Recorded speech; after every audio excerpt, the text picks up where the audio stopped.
Good afternoon, everybody, and welcome to the 2012 PDX Mayoral Debate.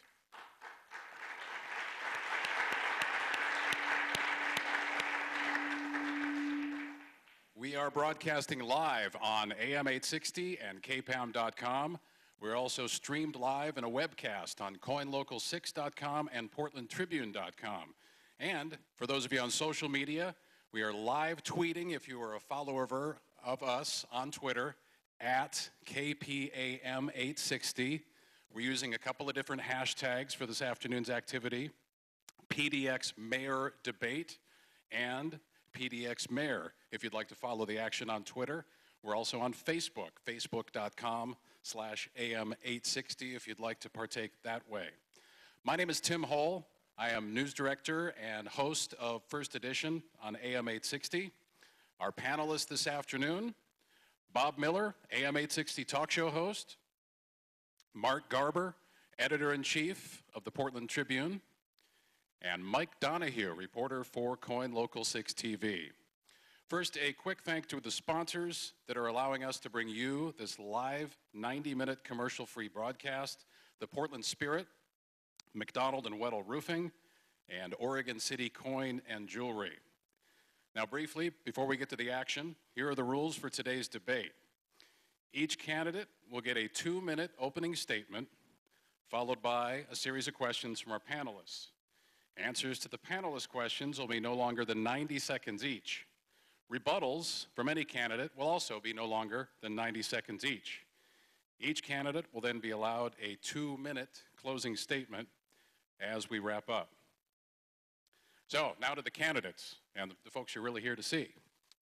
First, businesswoman, community activist, and a person who just completed her first sprint triathlon, Eileen Brady. Thank you. Thanks for having me. Former city council member, parks commissioner, and veteran canoe paddler, Charlie Hales. And state representative from East Portland, founder of the Bus Project, and one-time Eastern Oregon cattle hand, Jefferson Smith. All right, now prior to the broadcast, each of you candidates chose a number out of a hat. We actually used a real hat to determine who goes first, second, and third. So, the order for opening statements: Jefferson Smith, then Eileen Brady, then Charlie Hales. Jefferson, you have the floor. My name is Jefferson Smith, and I'm running for mayor because this is our hometown, and we can make it better. A candidate in this race has said 5 or 6 times that this is not a race for student body president, this is a race for more likely to succeed. I would say something different and go further. I would say this is a campaign for mayor. And the next mayor is going to have to do a lot of things, at least the following 4. The next mayor is going to have to balance a tough budget. I am the candidate with recent budget experience in tough times. I sit on the subcommittee on Ways and Means overseeing state budgets amounting to $8.9 billion. I carried the bill on the House floor to reduce middle management in state government to save money while prioritizing service delivery. The next mayor is going to need to lead people, lead teams around common objectives. I'm the candidate in this race who has served as chief executive and started a successful nonprofit, not only as an investor or as a VP, but as the P. I was elected by the people to the State House, elected by my colleagues to House leadership. I was named the 2011 Small Business Champion. The next mayor is going to need a commitment to the public interest. I worked across public lines and across party lines to bring people together to pass state budget transparency, and I have been disciplined not to commit to sweeping tax breaks to developers or to major projects that we can't afford. And the next mayor is going to have to see the whole city. In my East Portland district, 80% of the students are on free or reduced price lunch. I see every day the need for paved roads, every day the need to address youth violence, every day the need for an economic development plan beyond strip clubs and strip malls. For the last 20 years, there have been 2 Portlands. I am running for mayor because we need 1 Portland. This is our home. We can make it better. I'm Jefferson Smith, and I'm running for mayor. Thanks very much. All right, thank you, Jefferson. Eileen. I'm Eileen Brady, and I'm running for mayor. Experience has been mentioned in this race many, many times, and I believe experience matters. I arrived in Portland in 1986. I had 2 young children, a 3-year-old and a 1-year-old, one on each hip, as I used to say. And I took a job for $5 an hour at Nature's Fresh Northwest. I worked my way up. I've been a mother, a sustainability advocate, and a business leader. And while I didn't grow up in a political family, I did grow up in a political family, actually, but I'm not a politician. So let me offer you my 25-year career as my experience. As HR director and co-founder of New Seasons Market, I have been involved in providing progressive workplaces, helping to grow thousands and thousands of jobs, good jobs with healthcare. As a member of the Oregon Health Fund Board, I brought together a very broad group of coalition, broad business groups, labor groups, activists, and in 2009, we were able to pass a piece of legislation that now covers more than 94,000 more children with health care. This is a complex issue. We brought a broad coalition to it. We were able to pass it in the midst of a very difficult time. In 2004, I sat on the independent review panel on whether or not to bury the reservoirs. At that time, it was very bold, and I said no. We put together a bold majority that in the end overturned the city council's decision, and we saved the taxpayers $400 million. I believe there's a myth in this city that says you can't have a progressive city and a vibrant economy, and we need to break through that myth. We need to commit to growing jobs, commit to growing our economy, so we can have all the things that we dream of in our livable city. A good school system, park system that we love, a transit system that will get us wherever we need to go. I bring my entrepreneurial approach and my coalition background to that leadership challenge. Thank you for your time today. Thank you, Eileen Brady. Charlie? Thank you very much. I'm Charlie Hales, and I'm running for mayor because Portland needs a leader, someone who can bring people together and get things done. I am that leader, and I'll be ready for this job on day one. I've proven that to you in the past when I served you as a city commissioner. When I was given the responsibility for the Fire Bureau, there was a need for a change agent.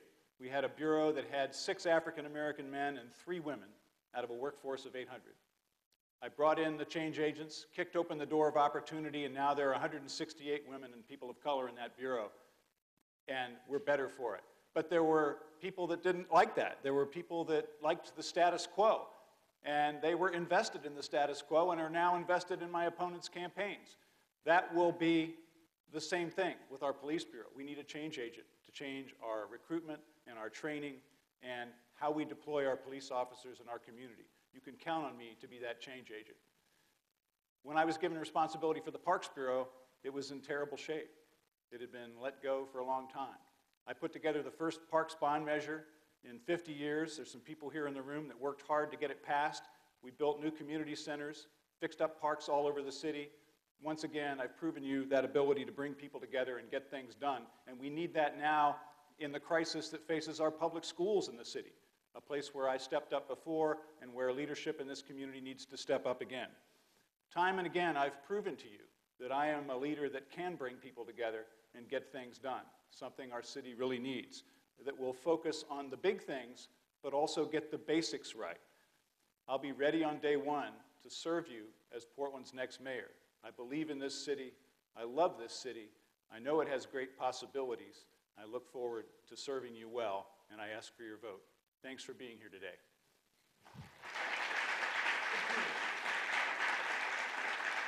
All right, thank you, Charlie. Thank you to our guests today. You are listening to live coverage of the 2012 PDX mayoral debate on AM 860, KPAM.com, PortlandTribune.com, and CoinLocal6.com.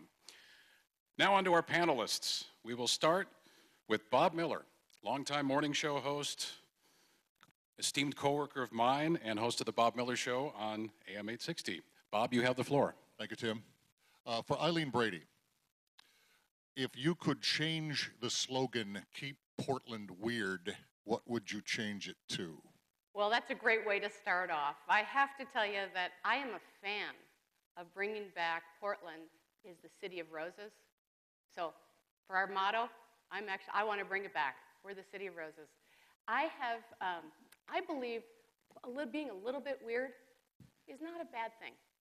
Bringing a little creativity, having the creative entrepreneurial spirit that we see in this town that attracts talent, that attracts young people, is actually a real advantage here in Portland. What we don't do is take advantage of the young people, the creative talent, the artists that come to town and hold them here. People don't come here to retire. The young people don't come here to retire. They come here to find meaningful work. They come here to be able to have a job that they can pay their rent, they can pay for their health insurance, and then they can create a meaningful career. So I look forward to discussing some of the opportunities around how we can actually grow our economy here. Either one of you guys care to respond? I think I'll pass on Good? that one. Okay. Our next question is from Mark Garber, Portland Tribune. So this is for Jefferson Smith. And now that the arbiter has ruled in the Ron Freshour police shooting case, can you say whether you agree with Sam Adams' decision to continue to fight that ruling? Yeah. So I said when it came out that I would stand by the mayor to turn over every stone given the very specific circumstances of this case. The bad news is I have read the arbitrator's ruling, and I think if that is the factual determination as determined under the contract, it is likely the city will lose. And as a general matter, we should not pursue beyond process after we have lost merely to spend money on litigation. But here, with the circumstances of this case, and also with some humility, because in front of you now, Mark, are three candidates. Our three people who are spending much of the time seeking votes. And yeah, we can read things and make opinions, but we should, I think, be a little humble before we second guess the current mayoral leadership on some of these critical matters. The problem that is deeper is not what we do about this case that has already happened, but what we do going forward to make sure fewer things like this do happen. One thing we have to do is training, and training better, and reevaluating our training systems. In New York City, they had, in 2010, I think it was 208,000 calls to police that included reports of a weapon. Only 33 times did a New York City police officer discharge a firearm intentionally. Now, that's 33 times more than zero. But it's also fewer than they'd had the year before, which was fewer than they'd had the year before that. And in asking a senior official there what they did better, the answer was training. Training officers to be problem solvers, not merely to punish, enforce the law, or arrest, but to solve problems, to be able to address mental illness and people facing challenges that won't be solved without better training, facilities, and skills. Thank you. Charlie? I think we have similar views, I believe, on this issue in this sense, in that my heart agrees with the mayor in wanting to have a different outcome.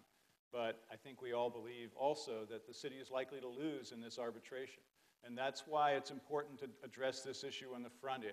I'm a passionate believer in the model and the practice of community policing, which we have partially accomplished in this community, but have slipped away from somewhat. That is, officers who know their neighborhoods, who are consistently assigned to the same area.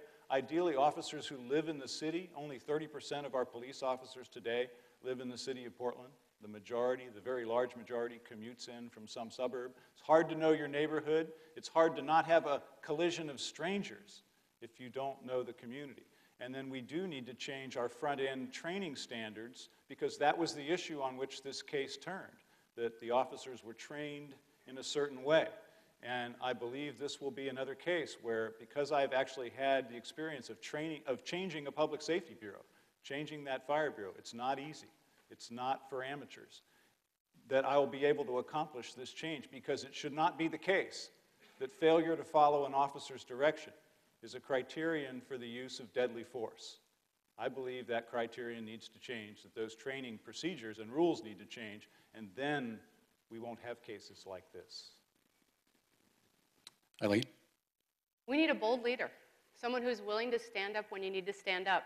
And I was the first person actually to say that I actually supported Mayor Adams' approach here, even though the outcome may be somewhat predetermined. I think it's important. We have a broken trust between our community and our police bureau, and we need to be able to pursue our options so that we can prove to our community that we're doing everything we can to make sure we have a fair and just system.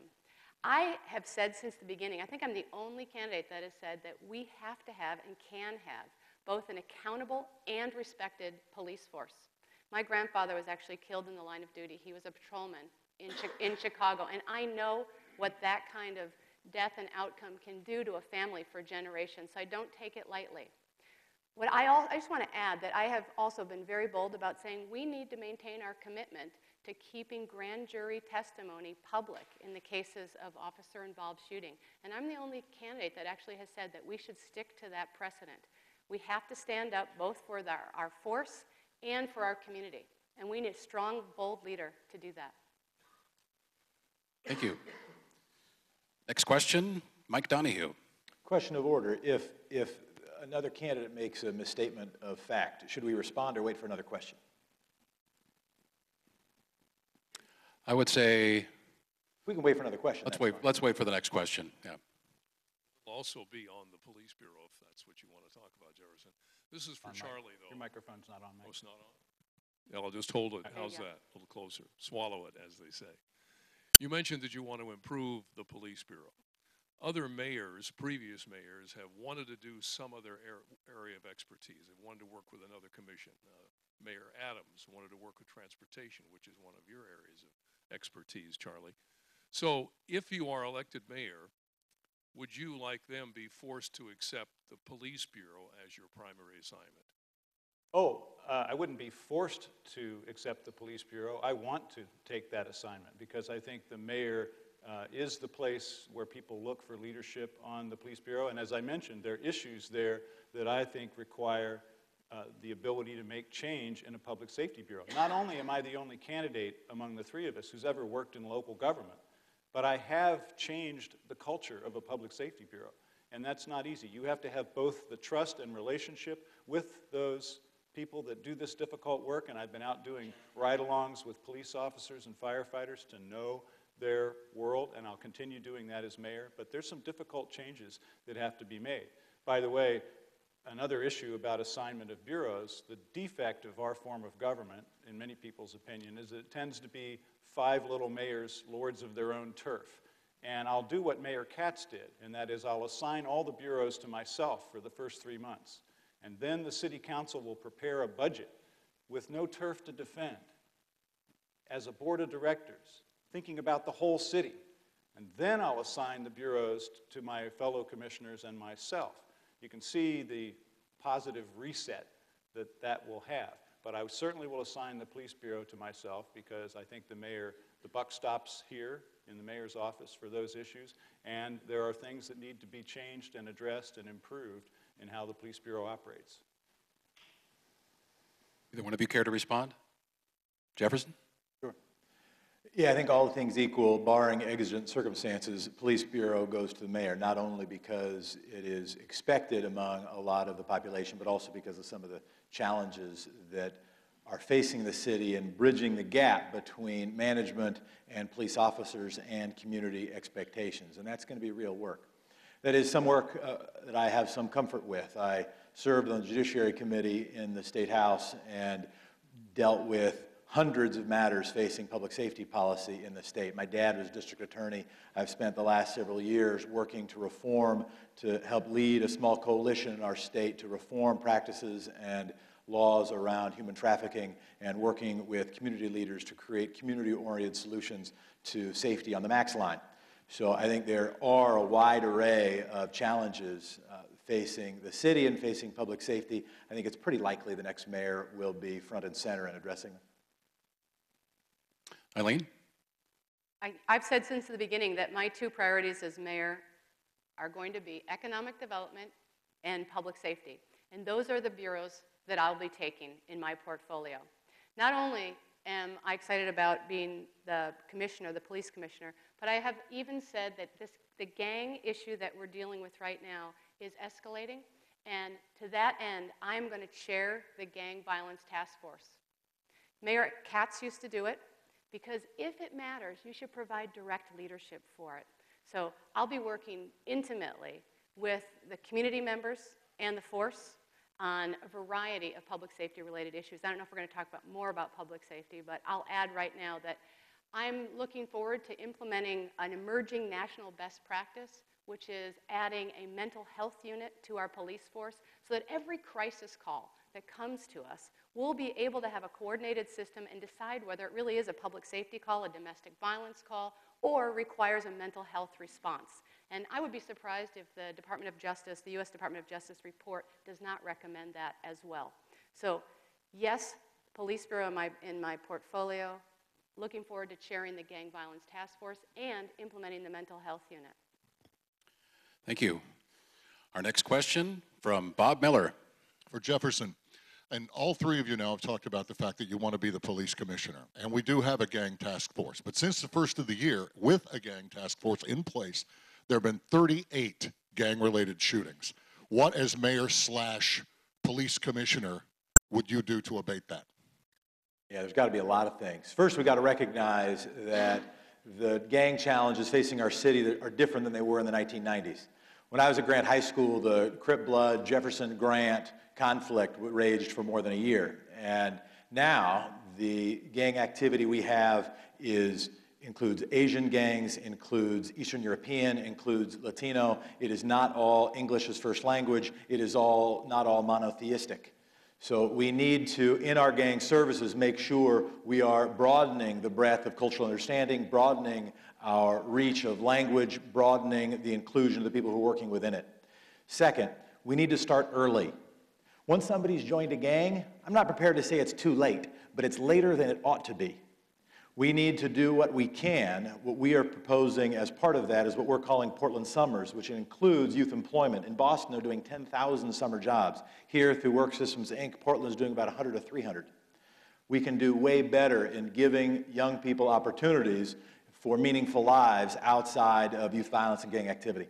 And then, yes, we got to work with the gang task force. Yes, we do have to engage directly, get out of the cars, have police officers directly engage with potential and current gang members, include enforcing the current laws, that includes jail time. But before we get there, we got to start earlier where it's less expensive and where it's more effective. Either one of you care to respond? Charlie? I agree that the front end is really important, but not just what the city does. My wife and I were at the Jefferson Grant game last fall, and it was a wonderful community event, as it always is, but there was always that vigilance and concern, and the gang enforcement team officers were there, and we have great gang enforcement team officers, and the wonderful outreach workers from Brothers and Sisters Keepers were there, all hoping and praying and working to try to avoid the next killing. And yet that was the night, of course, that just an hour or two after the game, DeAndre Clark was shot and killed just a couple of blocks from the high school. And I got text messages all night long from those gang outreach workers at Brothers and Sisters Keepers. So it's not just the city, it's the faith community, it's the nonprofit community, it's a whole bunch of institutions that have to work together on the front end and all the way along to give our kids better choices. It is those summer jobs programs in the parks. It is better opportunities in employment for our young people as they leave school, and it is, above all, a great public school system, which is currently at risk in our city, and we have to have that as well to give them hope. Thanks, Charlie. Eileen? Yeah, I went to Julio Marquez's memorial service. It was the young man who was killed last fall in gang-related activity. And it's just heartbreaking to see what this is doing to our families. Not only is this the 38th gang-related shooting in 2012, but it's significantly higher from where we were last year. Last year, about this time, it was somewhere around 25, approximately. So we have a trend here that is not going in the right direction. So not only am I going to chair the Gang Violence Task Force, but I'm going to bring my organizational development background to working with meeting the diversity goals inside our police force. If we really wanted to have our force reflect our community, our force we would have double the number of African American members. We would also have triple the number of Hispanic or Latino members. So I'm going to bring my HR direction background to that challenge. And a youth job corps is absolutely what Portland is craving. We do have to work upstream. I'm going to build one of the biggest private, publicly funded youth job corps that we have seen. And we will be working upstream. We'll be working so that these individuals have an economic future. They have a way to support themselves and have a sense of self. In addition, I have also proposed a global budgeting system. I bring my organizational background to say the city and the county have to work much more closely on public safety. The chair, Jeff Kogan, and I have already talked about having a global budgeting process where we have shared priorities and we actually budget cooperatively and together so that we can have a holistic approach to our public safety system. Time's up. All right, thank you. Mark Garber, Portland Tribune. This question's for Eileen Brady. And obviously the economy has been a big part of your platform. And you mentioned it in your opening statement, mentioned it in answer to one of the questions already. But you've also been criticized somewhat for being vague on that issue. And I'm wondering if you could give us 2 specific examples of how a mayor can do anything to encourage more and better jobs in Portland. Let me get wonky. Let's go in the weeds here. So I'll give you 2, and I've got 20. So here's one. We currently have a job delaying permitting system at the city. We actually have projects waiting in the pipeline to get through where we actually can build the employment. What we specifically need to do is to consolidate our permitting system. It's currently in multiple silos. There was an attempt to do it before, was unable to actually complete that. We need to consolidate it into one bureau, the Bureau of Development Services. We need to have a single chain of command on decision making that the Bureau will report to the mayor. It'll be a service-oriented center, so it's a how can I help you center. That's 1. 2, now this is going to go in the weeds. I look at each industry individually, and let's take the tech sector. The tech sector is emerging and growing. There's large opportunity. Portland is currently a flyover city between Seattle and San Francisco. We need to have more talent and capital stop here. And one of the biggest obstacles to doing that is that our startups think in 18-month timeframes. They cannot sign a 5-year or a 10-year lease. The city can put together a shared leasing pool, helping to collateralize a leasing pool with our property owners and managers, property managers, so that we are known for having Class A office space with fiber optic cable and 18-month short-term leases so you have the flexibility to grow as you become a startup. That will put us on the map. That will stop us from being a flyover city. There's 2, I've got more. All right, thank you. Either you gentlemen care to respond? Jefferson? This is not a flyover city for the 580,000 Portlanders who live here.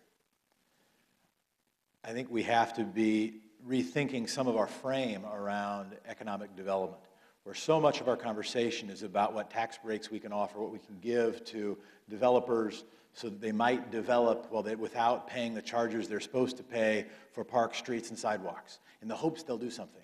Or maybe it's agreeing with the Portland Business Alliance to give them some tax breaks, so maybe they'll do something. Or maybe it's a different set of tax breaks, so an out-of-state company will come here.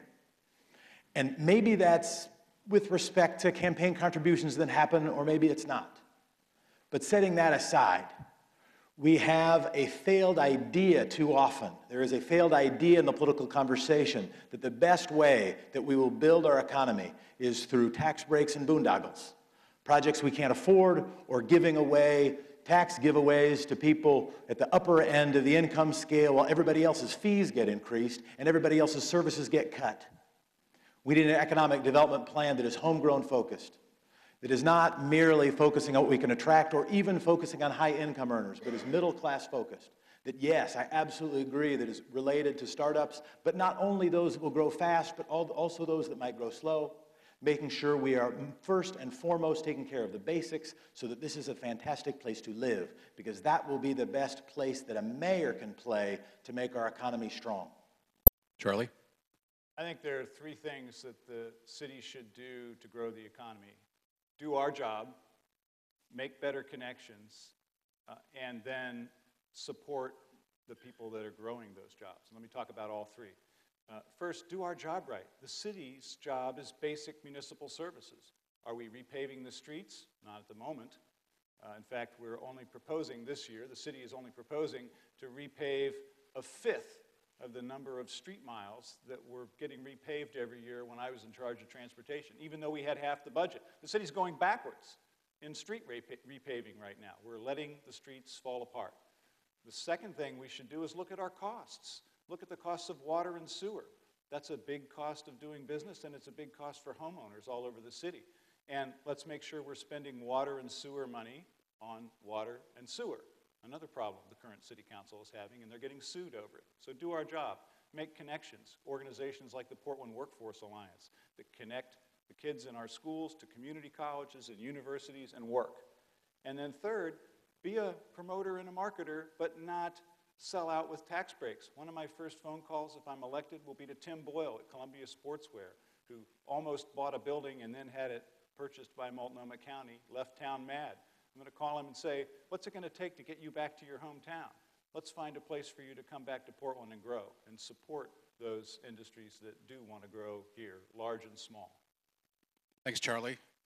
Just a reminder for our audience here at the Buckley Center on the University of Portland campus, and to our listeners on AM 860 and viewers on portlandtribune.com and coinlocal6.com, that this 90-minute commercial-free broadcast is brought to you by the Portland Spirit, McDonald Wendell Roofing, and Oregon City Coin and Jewelry. Next question for our candidates comes from Mike Donahue. I'll ask this of Charlie. Read in the paper this morning, student teacher ratio in Portland Public Schools is now, if not soon will be, 30 to 1. The dropout rate, I would think most people would say, is still unacceptably high. Question to you, do you feel Portland's public schools are in crisis? And would you vote for giving money as a commissioner, as a mayor, grants, money, some form of tax revenue to the schools to help them out? And how would you want to spend that? This is a critical issue. We have held public education together in this city with duct tape and bake sales for 20 years. And I have talked to so many young parents on their doorstep in this campaign. I've knocked on 20,000 doors, and a lot of them have been young parents. And they're worried. They're not sure if they're going to send their kids to public schools or not. They're not sure if they're going to stay in the city or not. It has to be a good answer. Even if we have good private schools in Portland, that sending your child to a good public school in your neighborhood has to be possible. So yes, I've always been a champion of public schools. It's one of the reasons I'm running for this office, because I think we are in crisis. Once before, when I was on the city council, we faced the same issue, and we did make one-time emergency grants from the city to the school districts, all of them, in the city of Portland, to keep from having to cut 4 weeks out of the school year. Now we're faced with cutting 110 teachers in Portland Public Schools. So it was controversial. There were some people who said, oh, that's not the city's job to support the schools. But I say, on an emergency basis, nothing that we do in this city is more important, it doesn't matter whose department it is, than keeping great public schools. It's our children, it's our neighborhoods, it's our economy, it's our public safety. It runs through everything we do. So no doubt not everyone would agree with that again today, but I would support it. Response will be the one of you? Is that Go me? ahead, Eileen. Yeah, okay. I'll be very direct. Yes, I think we're in a crisis. I think we need to declare this is a crisis. We have a school funding crisis at this point in time. And as mayor, from a long-term perspective, I will be working with the state on a couple of things that are absolutely critical to freeing up funding for financing. One is, that I've been working on for 4 years, we have to reduce the cost of healthcare in this state, period. Every healthcare dollar, the healthcare pie is growing, the education dollars are shrinking. Healthcare is eating our education budget. We need to look at reducing mandatory prison minimums for minor infractions. We need to spend money upstream on education, not downstream on prisons. We need to relook at Measure 5, 47, and 50. We have a funding problem here. Should the city look at some interim financing? If it came to it, we absolutely should. We should look at cobbling together interim financing. $27 million is a big gap to fill, however. It'd be hard to imagine that the city of Portland could do that alone. But we have to be a good leader. We'll sit down with the key players and say, can we cobble this together short term? And what is the real long-term strategy? So I'll be working using, again, my coalition building background, bringing the business community to the table, bringing the activists to the table, the parents and the educators, to build a sustainable school funding system. We need to have a 21st century school system here. We deserve that. My children graduated from Portland Public Schools, and Time's I up. want your children to as well. Okay. Thank you. Jefferson? I don't disagree with much that I heard. Let me add a bit. It was my, I think, senior year at Grant High School when Measure 5 was passed. Over the last 21 years, almost nothing has been done to meaningfully transform the trajectory of educational expenditures in our state. And that is something that I want to spend my 60 seconds to talk to Radio Land about its importance. The mayor does not have formal authority over schools, but does have a moral responsibility. It is why I am proud to be the one candidate in this race to publicly campaign for the last set of statewide revenue measures to invest in public schools. It's why we have to protect the general fund and say no to some tax breaks, even when there's a lot of political pressure. But it's also why the people out in Radio Land need to make sure that we hold more than just politicians accountable, but even editorial boards, even KPAM radio, even Bob Miller, that we need to be amplifying the conversation. In 1980, Oregon had, I think, 10 Fortune 500 companies, and I think Minnesota had the same number. I think Minnesota now has 18, and I'm pretty sure Oregon's got 2. And the biggest difference has not been tax rates. They're a higher tax state than we are. They got what we got plus a sales tax. The most obvious difference is they have meaningfully invested in higher education and lower education, and every education in between. Over the last 21 years, we haven't. And that is more important than this mayor's race. That is more important than who wins. We have to invest in the next generation of our schools. Thank you, Jefferson. Next question from Bob Miller. Have I offended you somehow, Jefferson? No, I'm just lobbying you. I hear you from time to time. I hear you from time to time. All right, good enough.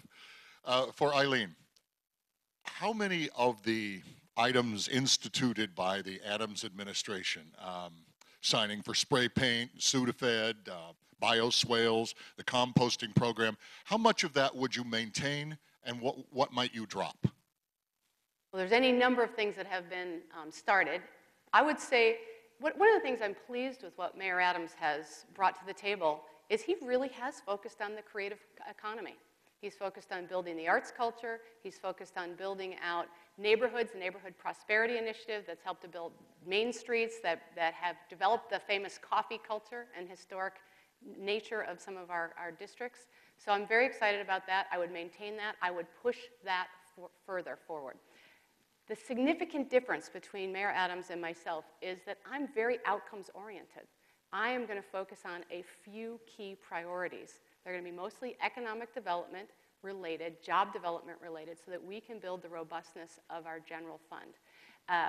I have said, actually, so I'll give you just a specific on one of the ones that you mentioned, though, that I have said that while I love composting, I'm a great composter myself, I wouldn't have spent that much time saying we should create a mandatory system. I think it should have been an opt-in system, and I would actually say, let's trust our community to actually implement recycling and composting on their own. Charlie? You know, the big problem in the current administration is not just that there's been an initiative of the week, so we should have a moratorium on creating new offices of anything. But that's not the big problem. The real money is in this, and that is the current city council has cut the budget several times to respond to the current recession. And they have tended to cut across the board, and that cuts basic services, like maintaining our parks, or having enough police officers, or repaving streets. And instead, what needs to happen is we need to have less money in overhead and administration and more at the basic service level. The city auditor has pointed this out, that we're at a 6-to-1 ratio of workers to managers in city government. It ought to be 8 or 10 or 12 to 1. Specific example, the mayor's staff is 24 positions. Mayor Katz, who I'm very proud has endorsed me, had 12 positions in her staff. So make sure that we are a customer and citizen-focused organization and lean down the overhead in order to spend the relatively scarce dollars we have on things that actually matter in basic services to our citizens. That's the big change that needs to be made. Focus again on those basic services. Jefferson? Agree on prioritizing frontline services. That's the bill, House Bill 2020, that I carried on the House floor to do a similar thing on the state level. On that front, that is something you can trust about not which I say, but about which I have done. On composting, what I would say is that we should have worked very, very hard that if we were going to reduce people's pickup, we should have also reduced their fees. And I think that made it hard to maintain trust with people when it felt like they were getting less service for just the same amount of money. But I want to say something more. While it is attractive and easy to pick on the little things, the pet projects, the term pet project was so often said it ended up in polls, I heard. Unlike my other esteemed colleagues in this race, I didn't start out the campaign by paying for a bunch of polls because I know what I believe, and most of what I'm learning from we're going to do over 100 house parties around the city by the time we're done. But I know that it was popping up, this word pet projects. But the thing that's really costing us is not our pet projects, it's the monster projects. It's the highway interchanges to Clark County that we can't afford. It's a sustainability center, I can't even say right, that is financially unsustainable. It's trying to pay for water treatment facilities, and I want to applaud more recent courage on this to help us cure from cryptosporidium we don't have. So let's go where the money is. And yes, that's where the pennies are spent, but it's also where the big bills are spent, and let's be disciplined about those big bills. Thank you. Next question from Mark Garber, Portland Tribune. This is for Charlie. You said that you think urban renewal has done its job downtown and it's time to move on. So does that mean that you would not support the Portland State University Urban Renewal District? And further, if you feel like the urban renewal has completed its task downtown, what could be done for all the vacant storefronts downtown? Good question. So urban renewal, the city's ability to take underutilized land, make something happen, and put new value on the tax rolls. It has worked downtown. And my belief is that we need to declare victory and then get out into the neighborhoods where the real need is for economic development. Now, what the current city council has done, the way these districts work is you form a district like the Pearl District where there's not very much real estate value. You build the streets and the parks, the real estate development happens, a bunch of new assessed value is there, but for the first 20 years, it doesn't show up in everybody else's favor because it's being used to pay off those bonds. But after 20 years, it's supposed to be a gift to the community for the rest of time to pay for schools and county services and parks and firefighters and police officers. But the current city council has rolled over those districts, incurred new debt, and postponed that day of victory where we say, success. Well, we need to do that first. We need to start reducing the amount of the city that's locked up in these urban renewal districts before we start another one. So I like the idea of the Portland State Urban Renewal District, but I want us to see some discipline about making sure that we're good on the deal to the rest of the citizens before we incur more of that kind of debt, and then get out into the neighborhoods with a more neighborhood-focused economic development strategy. Jefferson? We do need to rethink and reconsider our habits around urban renewal. And generally, that means doing a better job of seeing the whole picture, not only with respect to urban renewal areas and PDC investments, but seeing the whole picture generally in the city. Because very often we'll make a decision that feels in the small picture smart, then in the big picture isn't. For instance, 20 years ago, pushing a bunch of infill housing into East Portland, thinking that the housing needed to go somewhere and the land there was a little cheaper. Second decision, gentrify and invest in inner north and northeast Portland because crime was high and something needed to be done. And then failing consistently to invest in basic services, streets, sidewalks, parks, school facilities in East Portland. Each of those seems like isolated decisions. Except now we've got 12,000 members or minority populations moving from inner East Portland to outer East Portland just the last 15 years. I got constituents living in my district, commuting to North Portland, going to church, and whether you live in either area, you will pass them on the highway and it will increase your traffic. We are all in this together. We need to see the whole picture. In terms of this specific urban renewal area, it will only work if there is enough private investment to justify the increment. Urban renewal is a thing that allows essentially to defer property taxes, defer taxes while we invest that money in other things in the area. We've got to make sure that that mechanism will work, that we spend the money actually on education, and that, yes, we sunset another district and just don't keep on paying it forward and expecting someone else to pay the bill down the line. Eileen? Yes, we should sunset districts, but I have been the strongest advocate for this education district. And I'm impressed that the city's actually been able to negotiate some of the deal with Multnomah County so that we can make this a fair district. PSU has about 30,000 students, and we are expecting 50,000 students. We want to make this a world-class center. We are investing in urban system centers of excellence and other centers of excellence that is going to make this an attractive, exciting place for our students and our children to go to school.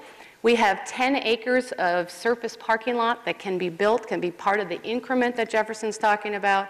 We have the private dormitories that can contribute to the increment.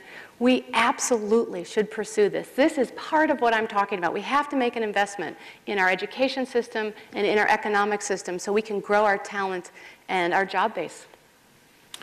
All right, thanks to all three of you. Just a reminder for folks listening and watching that this is live coverage of the Portland Mayoral Debate 2012 on AM 860, KPAM.com, webcasted on portlandtribune.com and coinlocal6.com. You can also join in the conversation on Facebook at facebook.com/AM860, and we are live tweeting using a couple of Twitter hashtags, #PDXMayor and #PDXMayor Debate. Our next question from our panelists comes from Mike Donahue. As an observer of elections for many years, I want to first congratulate all of you for running what I think are clean campaigns, positive campaigns. I haven't heard a lot of negatives or mudslinging, and I don't think I missed any attack ads because I don't think there were any attack ads. So thank you. You forced us as voters to do our homework. We can't just vote for you because of the terrible people who are running against you. Eileen, in the campaign vein, I'd like to ask you this question. In one of your campaigns ads, we see you riding a bicycle. Will building more bikeways be a major priority for you as mayor? I do love my bike. You know, one of the interesting things about the BTA, the Bicycle Transportation Alliance, if you're a member, of which I'm a member, 90% of the members of the BTA actually also own a car. That's almost the dirty little secret. That we need to build a balanced transportation system that includes light rail, that includes bicycle paths, that includes access for freight. I'm a grocer. Remember, I'm a grocer, so I understand those pieces of the puzzle, and automobiles. So I'm a supporter of a balanced transportation program. I think we have allocated our transportation dollars in a way that's now confined us. Had we in 1992 actually set up a transportation maintenance fund and a capital fund that was sustainable, right now we would be cutting the ribbon on the last unpaved mile of road. We have 59 miles of unpaved roads. As mayor, I will put together a sustainable maintenance and capital fund for our Transportation Bureau. It's inconceivable to me that our Bureau has actually just announced that we may not pave many of our major arterials over the next 5 years. So we need to rebalance our balanced Transportation Bureau system. But would you spend more money for building more bikeways? Oh, specific on the bike lanes. You know, there's a 2030 master bike plan, and much of it is very expensive. The part that isn't, that's the high value in this deal, is the bicycle boulevards. They're called neighborhood greenways. So we can spend very few dollars and do several things with bike lanes. I would definitely pursue this neighborhood bikeway greenway, because you're just simply turning stop signs, you're putting in turn lanes, and think about northeast going from Vancouver to Cully. What we've been able to do there is not only provide access for triple the amount of bike riders, but we've been able to slow the traffic in the neighborhood, so it has multiple purposes. Time's up. Jefferson. Mike, if the current revenues that we're getting from the gas tax, which the trajectory of which is not keeping pace with transportation needs, if that trend continues, we're not going to be spending more money on anything. We're going to be spending less money on everything. If we have more money, then yes, we should spend it on a balanced plan and look for ways to save money. But I think the battle between bikes and cars is an interesting distraction, but not a very helpful problem-solving thing to consider.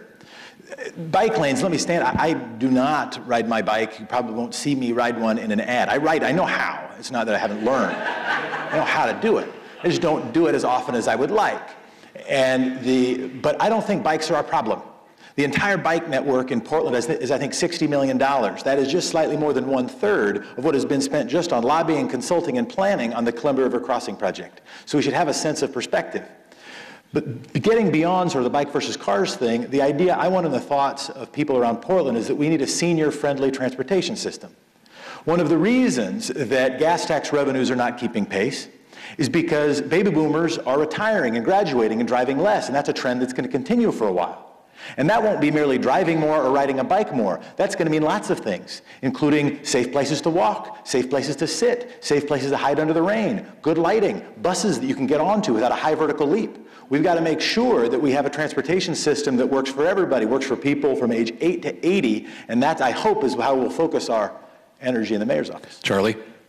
You know, the real issue in transportation, once again, is the need to get back to basic maintenance. The current council's budget proposal is to repave 25 lane miles of streets in this year. That means we're going backwards. When I was in charge of transportation, we repaved 125 lane miles in a year in which we had half the money that the council has today. No matter what kind of transportation you're on, a pothole is a problem. If you're in a car, it's an irritation and maybe a trip to the alignment shop. If you're on a bicycle, it's potentially life-threatening and maybe a trip to the hospital. Either way, no matter what kind of transportation you're using, you have a stake in good basic maintenance. So job one is get that priority back of resurfacing the streets that we have with the money we have, and then, yes, move on to continue building out choices for people for how they move around the city. That's something Portland's always stood for. I believe in it, but job one is basic maintenance. Thank you. Our next question comes from Bob Miller. Jefferson, whoever becomes the mayor is going to have to deal with Occupy Portland. They've made it abundantly clear they're not going anywhere. Police resources are going to be stretched as they already have been. Do you believe that Mayor Sam Adams handled the Occupy protests properly? If so, why? If not, how would you have handled it? I think I would have done one or two things differently from the current mayor. I would have directly engaged more and would have had sort of skilled organizers doing more direct engagement with the sort of non-organizer organizers to make sure that there were less instances or to avoid instances of real risk to human health and safety.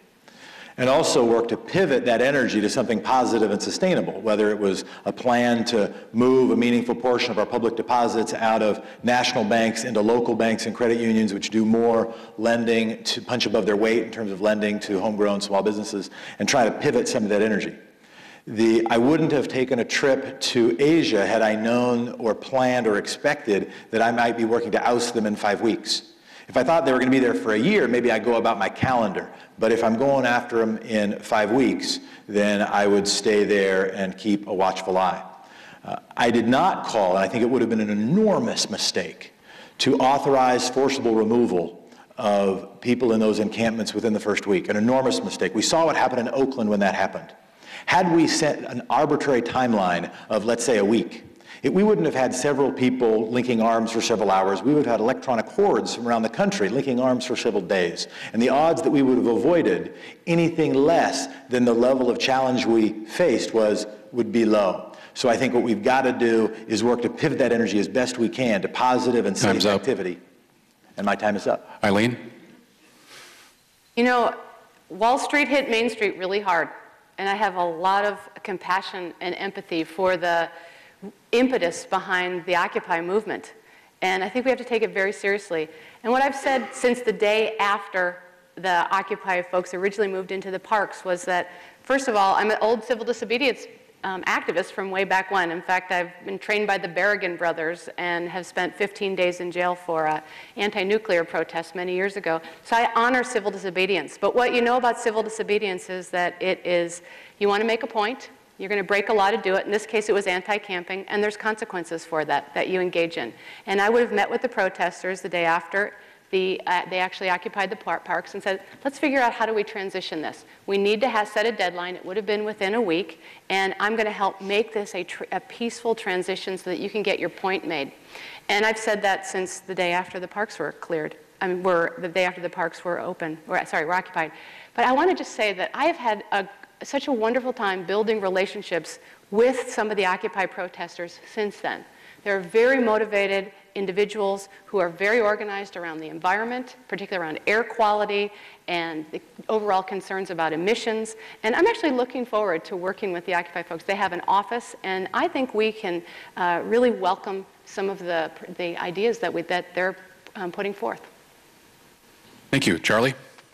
So the Occupy movement has raised important questions. Are we going to still have a middle class in this country? Are we going to have a future for the 99% of us who aren't the super rich, who aren't hedge fund managers? They've raised legitimate questions, and the First Amendment is there for people to be able to get in the streets and make their case. I would have started negotiating early to separate the camping from the movement. The movement is legitimate. The camping was a problem from the beginning, and it became obvious over time. And as a former parks commissioner, the idea of anyone taking over a park for their own purpose, no matter how much I love the cause, is a problematical idea. So I would have gone to them and said, let's get you into Pioneer Courthouse Square for the movement and find other places to house people. And now let's look forward, because the movement is still with us. Let's help them take on real issues of foreclosure, for example. We have a foreclosure crisis in this country. Here, too, let's look for ways for that civic energy that wants to help the middle class deal with a real issue. Negotiate with our local banks. The city deposits $3.5 billion in banks every year. Let's use that leverage to make sure that there's a great foreclosure avoidance program for any Portland homeowner who's struggling to pay their mortgage. I think we can help as leaders, I'll help as a leader, help the movement get to things that will make a difference. And I think that's where they want to go. Thank you. You're listening to live coverage of the 2012 PDX mayoral debate on AM 860 and KPAM.com, KPAM, Troutdale, Portland, Vancouver, along with a live webcast on Coin Local 6 and PortlandTribune.com. Another thank you to our sponsors who are allowing for this 90-minute commercial-free broadcast, the Portland Spirit, McDonald & Weddle Roofing, and Oregon City Coin and Jewelry. Next question from our panel comes from Mark Garber, Portland Tribune. I think we'll start with Jefferson on this one. And this question actually was suggested by someone in the audience here. And she thought, because this is an academic setting, that this would be a good time to ask you this. But the library levy that's on the ballot in May, obviously, is a temporary levy.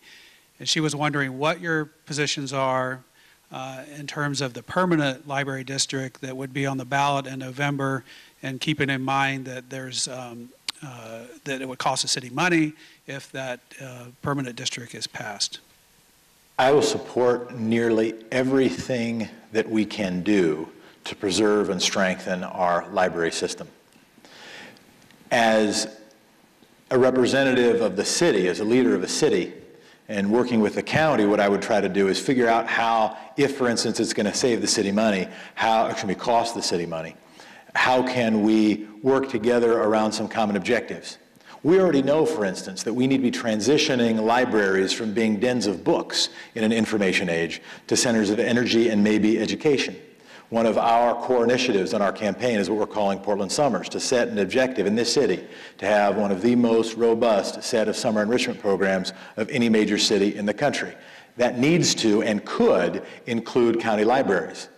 So I think there is a way that we could engage as a city to accomplish city objectives, match our values around supporting libraries, and be cost conscious to make sure we're not making it harder to accomplish our other priorities. Charlie? I also support both the levy and the district, knowing that it will affect the city's budget. But libraries are a critical public service, and we shouldn't care about the turf so much that it keeps us from doing the right thing. It does raise a larger question, and I've already talked about this with county leaders and others, and that is we need to reassess the question of which local government does what. You know, we actually have 9 local governments that occupy every square foot of Portland with tax authority. And that's a lot of local governments. We need regional government, we need education, and we need local government. But do we need 9 local governments to do that? And there's a patchwork of things between the city and the county. When you drive over the Burnside Bridge, you drive on a city street cross the river on a county bridge and touch down on a city street on the other side. So it's time to reconsider that whole superstructure of all these local governments and how they work and how much they cost. But in the short term, we should certainly support the library and work with the county to make sure that that critical public service, just as I said about schools, if you're a leader of the whole community, which the mayor must be, it doesn't matter in whose department that critical public service rests. You just want to make sure that it's there for the community, and libraries are one of those critical public services. Eileen? Yes, I've said I'm supportive of the library district. It's going to potentially impact the general fund at the city to the tune of about $5 million. This is a substantial amount of money and needs to be discussed with the county. We need to decide what are the trade-offs. How do we actually look at this from a whole systems perspective? One of the things I think we've missed in our city government is true collaboration with our county partners. So just like I've said that I think we need to have a global budgeting system for our public safety programs between the city and the county, we need to collaborate upstream on if urban renewal district funding or library district funding. It surprises me that we didn't end up having both the city and the county come forward and say, we support this district, we've worked out the details, here's what we're bringing to the city. That's what I would do. I think that's the more appropriate way to do this process. And I think I'm out of time. Thank you. Our next question comes from Mike Donahue, Coin Local 6. Charlie, would you promise voters, maybe today, that if elected mayor, you would see to it the city never spends water sewer revenues on anything but water sewer related projects? I so solemnly swear. And in fact, it's in the city charter. So the current city council has a problem, and they're being sued over this issue. And not only will I swear that I won't spend water and sewer money on anything other than water and sewer, but I'll also promise that it won't take a lawsuit to keep us in bounds and doing the right thing. That's the least we can expect from our city's leaders. Jefferson? Yes. No, I got 90 seconds left. I'm going to say all kinds of stuff. No, I would just say one thing deeper, and that is this old line that an average general spends his or her time fighting the last war. And I think that it is absolutely necessary for us to have a commitment to keep faith with ratepayers and with taxpayers and with citizens that we spend water and sewer money on water and sewer related activities. But the bigger thing we need to be attentive to is watching out for the next mistake, watching out for the next boondoggle. And so my commitment will be to do the best I can to be on boondoggle watch generally. Eileen? I like that you're getting us all on the record on this one and to take the pledge. Of course, we should not have non-mission critical water projects funded by ratepayer dollars. We shouldn't fund the Water House. We shouldn't have funded the Rose Festival headquarters, even those are great projects. I have said, but you have to be able to say that before it becomes the issue of the day. So let me take, for example, back in 2004 when I sat on the independent review panel on whether or not to bury the reservoirs, it was not a popular thing to say, let's not bury the reservoirs. In fact, we were dealing with 9/11 issues where we were worried about terrorists.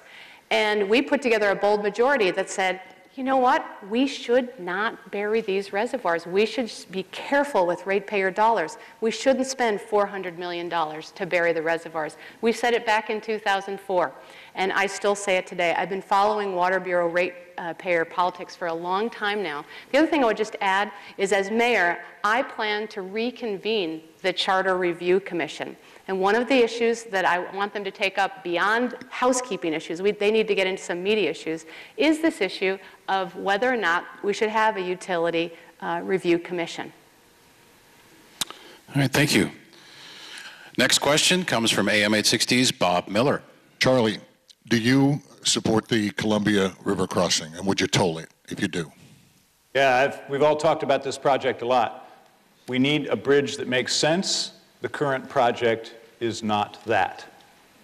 The two state departments of transportation have sat in a room together for 10 years, designed a project that there is not funding for, and that now The Coast Guard has said can be no lower than this, and the Federal Aviation Administration has said can be no higher than that. Sorry, I got it backwards. Anyway, the project's unbuildable because you have two federal agencies in conflict with each other about its height. So the next mayor will have an opportunity to either say, bridge, baby, bridge, or stop the thing, or let's negotiate something that will work for our community. And I've had 20 years of experience, both in the private sector in the last 10 years managing transportation projects, and as city commissioner before on projects like Airport Light Rail that was built for what they've spent studying this project, actually putting success stories together. That's what we have to do now. We have to renegotiate this project so that there's a main span over the Columbia that doesn't lift when barges go through, and so light rail gets to Clark County. But the project is now over-designed, overpriced, and unbuildable. That's not success, and we need to get to success by having the mayor be an active participant in a project that is, after all, led by the two governors. Eileen? I've said that, the easiest thing for me to have done in this race, given my natural constituencies with the sustainability community, would have been to actually oppose this bridge. But I took a look at it. I spent a lot of time this summer. I took a look at the materials, and I said, we have got to take this opportunity while we can to get light rail to Vancouver, to have a bike and ped crossing, to be able to reduce the freight congestion related to that bridge. I'm a grocer again. I understand the freight-related issues. And we have an opportunity here to leverage federal funding that if we do not proceed, we may not see again for another 10 years. Will this project get built at the scale it's designed at now? No, of course not. It has to be skinnied down. I'm particularly targeting the Hayden Island $700 million piece of this project. But I think we need to move forward with the process. I stand with Governor Kitzhaber on his approach. And I have said that this is a time for Portland and Oregon to become a leader in congestion-based tolling. And I think we should do it now. London and Stockholm have unique world-class programs, and this is a real opportunity for us to step up to the plate with our environmental ethic and reduce the emissions from stalling and congestion and put this in place. And I think we should do it now, sooner than later. Jefferson. Here is a place where we have to get not merely the engineering right, we have to get the politics right. Because it is the politics that have broken this and have led to bad engineering. There's been more power put behind this project than probably any project in the region in my lifetime. That isn't just organized labor, the people who want to get those construction jobs. It's not just the people who want to build the project who are the engineers. It's not just the people who want to ship things over. It's not just Clark County developers who want to build McMansions and a casino and maybe a baseball stadium, all the while avoiding Oregon income taxes and Oregon land use laws. It is also editorial boards who have been hoodwinked. And almost all of it would not, with respect, have been the easiest thing. The easiest thing is to say yes to the project. I know. I have seen political careers get impacted significantly by saying anything other than let's get this done, by any answer that doesn't start with yes. And the problem is because we have had A-level political power applying to C or B-level engineering, we have a chance that we're going to miss a major opportunity. We need to prioritize seismic safety, prioritize freight mobility, not prioritize single occupancy vehicle commuting, interstate that we cannot afford, and we need to have the courage to rethink even when it is hard. Thank you. Our next question comes from Mark Garber, Portland Tribune. This is another transportation-related question, although a different type of transportation. Eileen, you've said the era of the streetcar is over, but Portland has a streetcar master plan that's part of the Portland plan. Would you simply ignore that master plan? I've said this is probably not the time to be focused on streetcars. We can't build a streetcar at Powell and Alberta and Belmont. It's just not the time. We have to actually work with our Transportation Bureau dollars. Right now, We have a Transportation Bureau that has committed to very important projects, but we've overcommitted so that we cannot maintain our system. We've got the Selwood Bridge project, we've got the Milwaukee Light Rail project built into our transportation budget for the next several years. It is leaving us precious few maintenance-related dollars. We have to commit. Let me give you an example of the streetcar.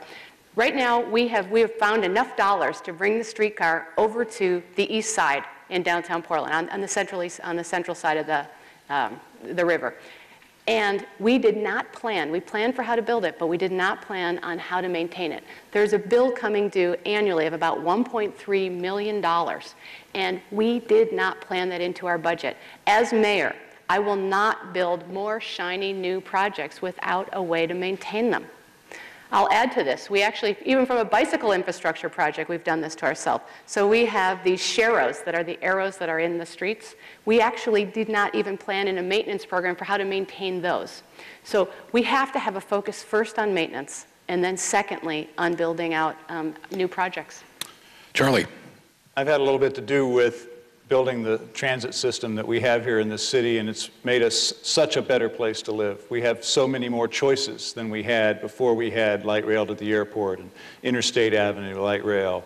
And the streetcar opened up the whole area of the city for a huge amount of economic development. It's been very successful. It's created thousands of jobs. Think about all the jobs out at Cascade Station by the airport. So it's been a huge improvement in the quality of life for our city and for our economy. And it's given people choices. There are so many disabled people who now live along the Portland streetcar because they can live a complete life and get to the grocery store, get to medical care. So there's a lot to celebrate about what we've done. But now what we need to do is make sure that both our transit agency and our city are on a sound operating basis before we take on the next project. We need to make sure there's good bus service in every part of the city so that people can get to work. We need to keep the youth pass so our kids can get to school. We need to try to keep the Fairless Square downtown. All that costs money. So before we take on another project, we do need to make sure we can maintain what we have. And yes, the community has planned for a network over the long run. Portland's been a visionary enough city. Look at our park system. We're still building off a 100-year-old plan. We need to make bold plans, but in the near term, we need to be very prudent about managing our money. I think as a city, we can do that. Jefferson. Generally, we need a transportation system that works. And generally, we need to be candid about the facts. And the context that we lived within when the streetcar system was launched included three realities. One, a robust payroll tax, not a big recession. Two, increasing gas tax revenues relative to anticipated transportation costs, at least some of them. And three, I forgot my third one, boatloads of federal money coming from the federal government during a robust economy. None of those three things are currently true. So we have to face reality, and therefore everything that my good colleague said I agree with in terms of having a pause on anytime soon streetcar deployment. But let's take another look at reality. Let's face another reality. We had another forum, kind of like this. There was a TV camera there. It was at David Douglas High School. And there was a discussion, a somewhat protracted discussion about the streetcar. And we each gave our opinions. And pretty similar to what you heard just now. But then afterwards, three people approached my family, three students at David Douglas High School, and asked, without a smile, what's a streetcar? We need a commitment to seeing the whole picture. People not only losing bus passes, by the way, we got 4 school districts that weren't getting any youth pass. We forget about those school districts. They don't have the word Portland in front of them, but they got a third of the students in our entire city. We need a transportation system that works for the whole people, including seniors who can't have access to getting anywhere, and lots of people that have other problems. Sorry, it's my job. I understand, Tim. It's my job to make a little joke. All right. Levity is good. Mike Donahue, Coin Local 6, next question. This is for Eileen. I think you all may have something to say about it, though. Composting of food scraps. A lot of Portlanders think the idea stinks, not only because of the idea itself, but that they were forced to do it. If you're elected mayor, would you end it, the program, or would you change it, and if so, how? Well, if current problems continue, we're going to have to change it. I know that there's huge issues with large families. I know there's issues with contamination. I know there's issues with families who have large medical supplies. And the real issue is that this mandatory every other week pickup. So we may very well have to reconsider it if they don't work it out by the time I get there. And I'm not afraid to say that. That's not necessarily a popular thing to say. But I'd like to add that I am a believer in composting. I've been with Nature's and New Seasons Market have literally led the way in commercial composting. I'm personally a strong composter, but it's not something you necessarily can impose. It's something that you need to learn, just like we did with recycling back in the day. And now we have, close to a 70% recycling rate. I think we can do the same thing with composting. We may have to go back and re-implement it, launch the implementation again. Jefferson? On day one, look to reduce costs. The thing I am trying to bring, other than seeing the whole picture and working on behalf of the whole city, the thing I'm trying to bring to the mayor's office is fiscal responsibility. Not my own preference about how I choose to compartmentalize garbage, about which I have never become expert. But I do think that on day one, we should look at how to reduce costs. On day two, keep a watchful eye. And that means primary responsibility is looking for where there might be genuine risks to health. Are we confident in how we are putting this stuff away? Is the carbon footprint we're imposing by shipping it worth the deal? And I think, and one of the reasons I want to be disciplined and humble about answering this question is I think too often on the campaign trail, we are tutored as much by the politics of the situation and less by the facts. And my other primary commitment will be to the facts. And I'll be looking at those facts to see if we ought to dump it, but I'm not going to do that on day one. Charlie. Speaking of levity, we all take issues seriously around here, but there was a pretty funny Portlandia episode where they made fun of us on this one. A little tiny recycling bin for fingernail clippings and another one for dental floss. They really had us there, making fun of Portland. And, we have succeeded. I don't have a significant disagreement with my colleagues on this issue. We've succeeded as a city by giving people choices. We are recycling a lot in Portland because we gave people choices. We have a lot of people riding bicycles to work. 16,000 people get to work downtown on bicycles now because we gave them choices. And that's been the Portland way. And I think all of us felt, or many of us felt, in this instance that it was a little too much direction and control and we know best, and not enough, here's an opportunity to do the right thing. So I think there will be a need for some adjustments in this program, the opportunity to have weekly garbage pickup instead of every other week for those that need it. I think those kinds of fine-tunings will be needed.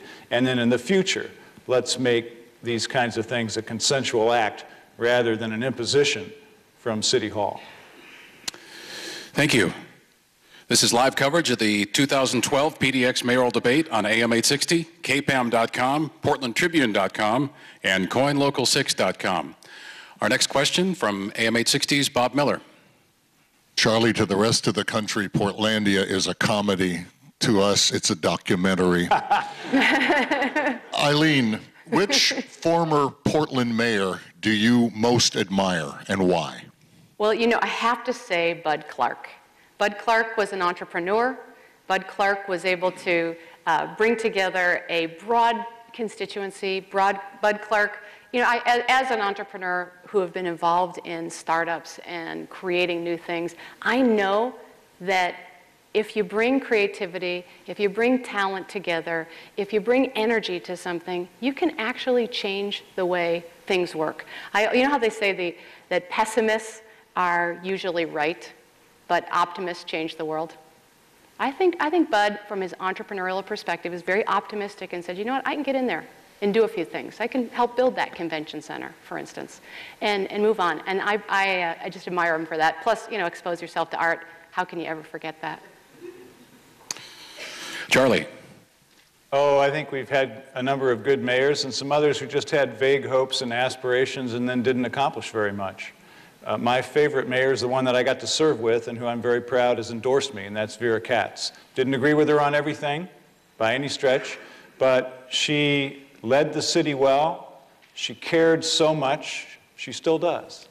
And she managed the bureaucracy because she understood how the mechanics of this big, complex government operate.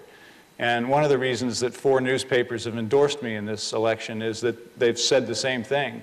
He listens, he's independent, and he can get in there on day one and operate the city. And we so need now not to have a learning curve, but someone who, like Vera, had that grounding, knew how the process worked, and could lead well. The other thing that I think actually I'll try to do better than Vera is that you need to be a team leader in this form of government. Because we have 4 commissioners and a mayor who all have the same vote, you have to have the humility to walk down the hall and say, what is your priority? How can we get to yes? And be able to build a team of leaders who get good things done.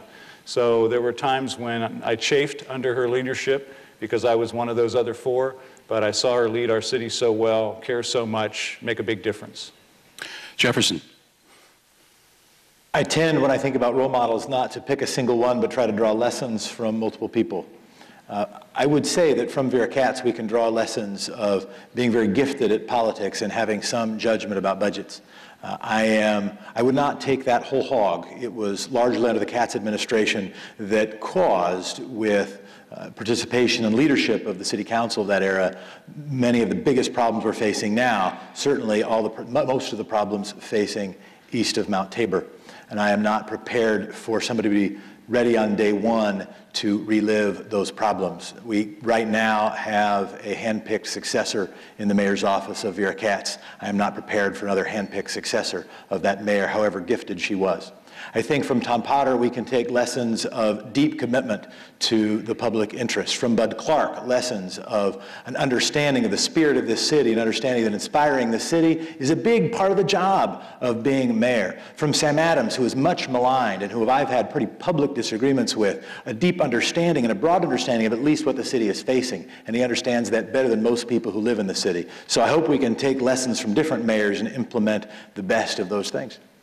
I think I need to respond to one thing there, if I may, and that is, it's easy with revisionist history to look at the planning decisions that were made when Mayor Katz was mayor, but the way they were made is very important, that the community worked together on plans like the East Portland Community Plan and the Albina Community Plan, and then the city tried to implement them. And then we really got real things done. We passed that Parks bond measure, built the East Portland Community Center, where my colleague Jefferson had his campaign kickoff, built new parks like John Luby Park and Lincoln Park and Ed Benedict Park, connected park rows to the airport. So it's important to look at what we've accomplished, not just at the changes that have happened, in some part because of the decisions that we made. And I think the question would be, Jefferson, what have you done to bring those actual services to East Portland that it now needs? My name is Jefferson Smith, and I'm running for mayor. Maybe we can get one more question in. Do we have time for one more? Well, one more. Okay. Why not? We're just getting going. I wanted to drill down on the school funding just a little bit more because all of you have talked about, okay, the city should do something, but I don't really understand what that's going to be. And you know, as Jefferson's pointed out, it's not just Portland Public Schools. There's 4 other school districts in Multnomah, or in the city of Portland, not just in Multnomah County, and the city's got a $17 million budget shortfall. So are we talking about another I-tax? What are we talking about when we say the city needs to do something? Well, let me get specific about that. Again, the situation that I faced and that we faced as a community before was pretty similar. And that is the city didn't have any extra money, but the school district was going to cut 4 weeks. Portland Public Schools was going to cut 4 weeks, and the other districts were going to make similar cuts. And we made a decision to make emergency grants from the city to those school districts. I was the one who insisted that they go proportionally to David Douglas, Park Rose, Centennial, and Reynolds, because those districts, in 2 cases, are entirely within the city limits, and the other 2 partially. So we did that on a per-student basis. It was a controversial decision, because it's not the city's job to fund education. Now we're looking at cuts of 110 teachers, 2 schools, Humboldt and Tubman, being proposed for closure. So how could the city, and perhaps the city and the county together, do that? The city has $45 million in reserves. If this isn't a rainy day, what is? Then secondly, we should go to the legislature, who brought us this problem, and say, let's have a funding formula that actually recognizes the higher costs of educating a child in Portland. Older buildings, more languages, more special needs, higher costs of living. So we need a state funding formula that the legislature hopefully can get to now that really reflects the reality of education in Portland. But the first thing we could do is the same kind of emergency effort. It's going to be controversial again, but I believe this now's the time. Eileen? I just want to take this opportunity to point out a distinction in this race. We have to wake up. My opponent, I know Charlie for sure, has said that we think Portland's doing okay. Portland's fine, not worried about Portland. Say that about schools. We have to wake up to the issues that we're dealing with. Not only are our schools in crisis, we have a funding crisis for our schools. We're cutting our budgets, our city budgets, dramatically. For instance, we have 56 police officers, police-related individuals, public safety officers that might be taken from us, literally, immediately. I just sat and listened to the Children's Allocation Committee for the Children's Levy. We are cutting $3.7 million of services, including, for instance, things like foster care for Native American children. We have to wake up. We do not just need another manager at this city. We need someone who understands that in order to get this thing going, to have memorable parks, to have a strong school system, we have to build the economic base. We have to have more jobs in this community, not just in Portland, in the Portland region, because this has now become a regional issue. And I cannot say this more strongly. I am asking Portland to wake up.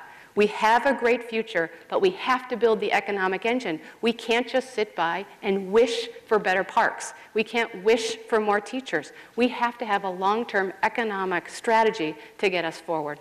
Jefferson? I agree we need a long-term economic strategy. I think we also need to address the short-term crisis. What can we do? One, we can lobby for a regional or state solution. I think Charlie's absolutely right about that. Two, we can, and I'm also glad that Charlie is willing, and I would join that willingness to, if other people were willing to play also, considering doing something that is tremendously hard and tremendously controversial, which is using some rainy day fund dollars for schools and public services.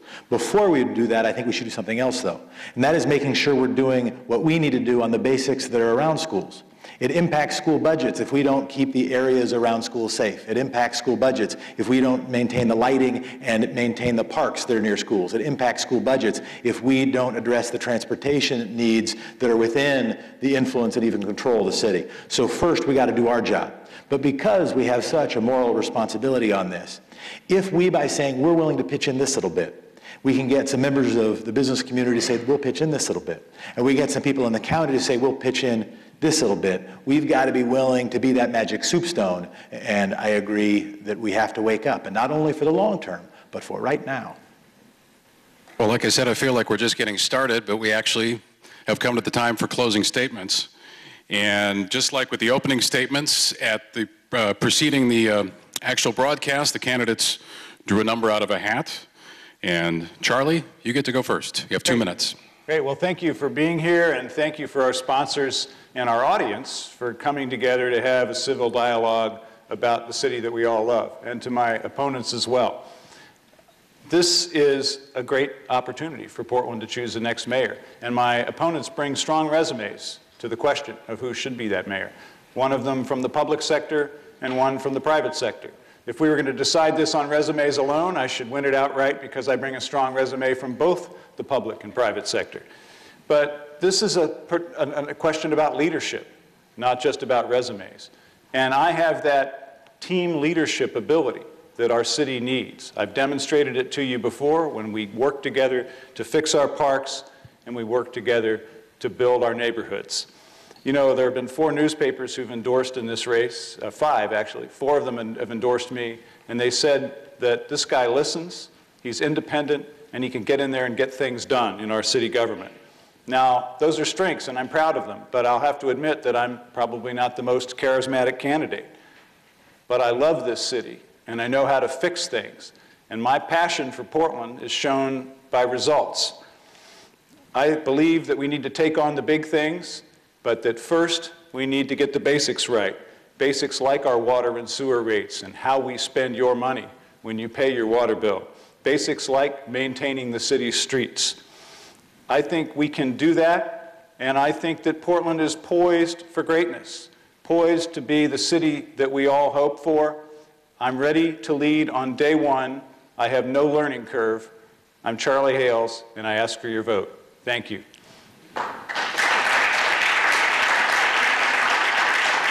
Jefferson Smith, you have the floor. 2 minutes. This race is not about looking backwards or to the past. This race is about the future. This race is not about thinking only about one portion of the city. It's about thinking about the whole city. But I want to say something else. I want to tell people here and in Radio Land the way you're supposed to run for mayor. The way you're supposed to run for mayor is you hire a consultant. And that consultant tells you you need to raise $1 million. And so you go to friends who can give you 4- and 5-figure checks. And you spend their money to do a set of polls, to tell you what to say, to feed back to people things they already think. And you need to spend a bunch of money to be able to tell them that, so you need to raise a bunch more. But you've already gone to your friends. So you go to, let's say, the Portland Business Alliance, or maybe the Developers Association, and you just so coincidentally agree to a set of tax breaks that they really want. Maybe it's systems development charges, that if we eliminated, allow developers to push in a bunch of infill housing that could do the very thing to East Portland or to another place that was done to East Portland in the 1990s. Or maybe it's a different set of tax breaks for a different organization, and you get a bunch of checks. And then you go to a bunch of people who want major projects. Maybe it's a big highway interchange. Maybe it's a sustainability center. Maybe it's a water treatment facility for cryptosporidium we don't have. And you get a bunch more checks. And you buy the ads. And the good news is you buy a lot of ads and you raise a bunch of money. The bad news is you might win. And then you have to balance the budget. If we want to change our politics, we have to change our politics. I have offered the other candidates in this race that we jointly limit our campaign contributions and our campaign expenditures. I myself do not have the most money in this race, but have, with the help of a lot of people, have the most individual donors, I think, in the history of this city, of anybody not run in public. We need Portland's help. The mayor is a servant leader. Let's make sure that mayor is a servant of all of the people. I'm Jefferson Smith, and I'm running for mayor.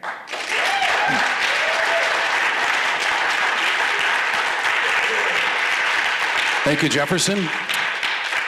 Eileen, Brady, 2 minutes. I love Portland. I adore Portland. I've raised my children here. As a matter of fact, they're here in the audience with me.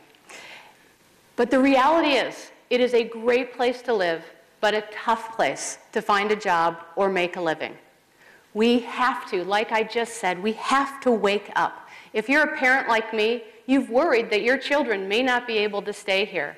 If you're someone who runs an organization, you're worried that you may have to lay somebody off because the economy is not strong enough. And if you are a city commissioner, you had best be worried that our general fund is directly linked to our struggling economy.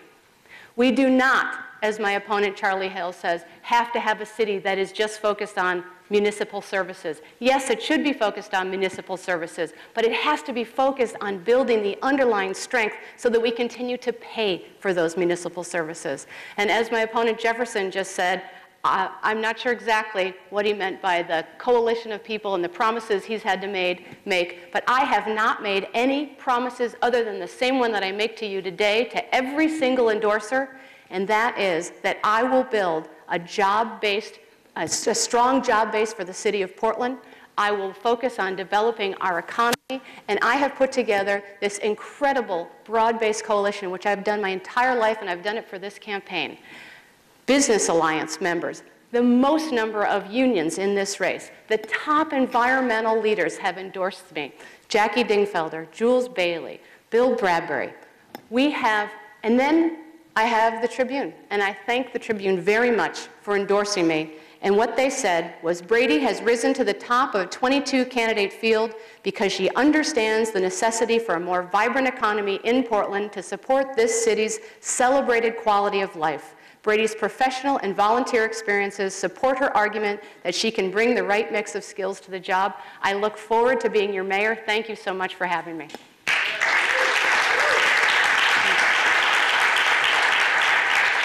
On behalf of all of us at AM 860, the Portland Tribune, and Coin Local 6, I would like to extend my thanks to all three mayoral candidates for participating today, Charlie Hales, Eileen Brady, and Jefferson Smith.